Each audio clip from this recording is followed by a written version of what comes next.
ठाण्यात नालेसफाईचा बोजवारा, मनसेचे थेट नाल्यात उतरून फुटबॉल आंदोलन। कोकणात पावसाचे आगमन झाले असून ठाणे शहरातही पावसाचे सावट असतानाच शहरातील नालेसफाईची अवस्था अत्यंत दयनीय असल्याचे समोर आले आहे।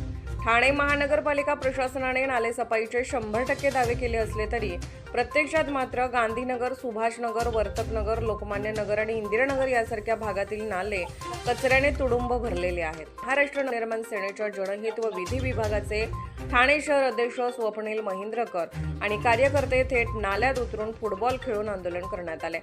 दरवर्षी ठाणे महानगरपालिकेकडून प्रभाग समितीनिहाय नालेसफाईची आकडेवारी जाहीर केली जाते, मात्र यंदा अद्याप अशी कोणतीही स्पष्ट माहिती समोर आलेली नसल्याने नागरिकांमध्ये संशयाचे वातावरण आहे।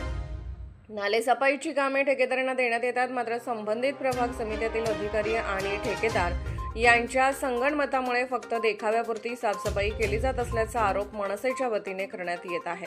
प्रत्यक्षात नाले तुंबलेल्या अवस्थेत असतानाही कोट्यावधी रुपयांची देयके मंजूर केली जात असल्याची चर्चा रंगली आहे। दरम्यान पाऊस उंबरठ्यावर असतानाही नाले उपसले न गेल्याने ठाणेकरांमध्ये भीतीचे वातावरण आहे। जर वेळेत नालेसफाई झाली नाही तर पावसाळ्यात सकल भागात पाणी शिरून जनजीवन विस्कळीत होण्याची चिन्हे आहेत। या संपूर्ण प्रकाराविरोधात महाराष्ट्र नवनिर्माण सेनेच्या कार्यकर्त्यांनी शुक्रवारी नाल्यात फुटबॉल खेळून आंदोलन केले। कार्यकर्त्यांनी थेट नाल्यात उतरून प्रशासनाच्या निष्क्रियतेचा निषेध व्यक्त केला। तसेच ठाणे महानगरपालिका आयुक्तांना जाब विचारत तातडीने प्रभावी नालेसफाई करण्याची मागणी करण्यात आली। ठाणे शहरामध्ये आज आपण बघत असाल तर नाल्यांची परिस्थिती अत्यंत दयनीय आहे। सगळे नाले कचऱ्याने भरलेले आहेत। आयुक्त साहेबांनी काही दिवसापूर्वीच दावा केलेला की ड्रोनच्या मार्फत आम्ही सगळे नालेसफाईवर नजर ठेवणार आहोत, पण आज आपण गांधीनगरमध्ये आहोत। आपण बघत असाल की इकडे नालेसफाई अजिबात झालेली नाही। या नाल्यांची परिस्थिती एवढी बिकट आहे का सगळीकडे दुर्गंधी पसरलेली आहे।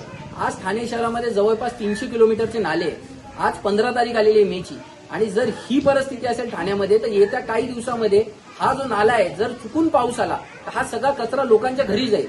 आणि आयुक्त साहेबांनी जो दावा केलाय तो फक्त कागदावरच राहिलेला आहे। इथे कुठेही ड्रोन दिसत नाही, ठाणे शहरात कुठेच ड्रोन दिसत नाहीये। मग तुम्ही फौल दावे कशासाठी करता?